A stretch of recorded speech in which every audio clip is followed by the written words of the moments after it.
Íslenskir ráðamenn áttu fund með breskum kollegum í byrjun september þar sem rætt var að breyta Icesave útibúi Landsbankans þannig að íslensk stjórnvöld bæru ekki ábyrgð á starfseminni.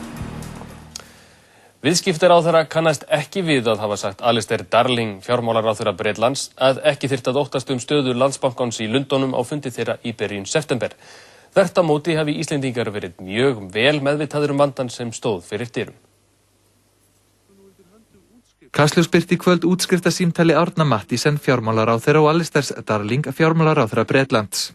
Þar vísar Darling ítrekað í fund sem hann átti með Björgvin G. Sigurðssyni viðskiptaráðherra og öðrum íslenskum embættismönnum.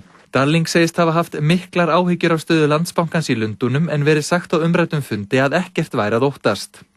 Árni segist ekki hafa verið á fundinum og gæti því ekkert sagt til það. Darling segist vita það en bætir við að breska sendinefndin hafi efast það sem þeim var sagt og það hafi nú komið á daginn að þeir hafi haft rétt fyrir sér. Svar Árna við því var: já, það má vera. Fréttastofa freistaði þess að ná tali af Björgvin G. Sigurðssyni viðskiptaráðherra í kvöld. Jón Þór Sturluson, aðstoðarmaður hans, baðst undan viðtali og sagði að ráðherra þyrfti að fara betur yfir gögn fundarins og að hann myndi tjá sig málið á morgun. Jón sagðist hafa setið umræddan fund og hvorki hann né viðskiptaráðherra könnuðust við lýsingar Darlings. Fundurinn hafi farið fram 2. september í Lundúnum. Hann sátu meðal annarra stjórnarformaður fjármálaeftirlitsins hér og ráðuneytisstjórar viðskipta og fjármálaráðuneytis.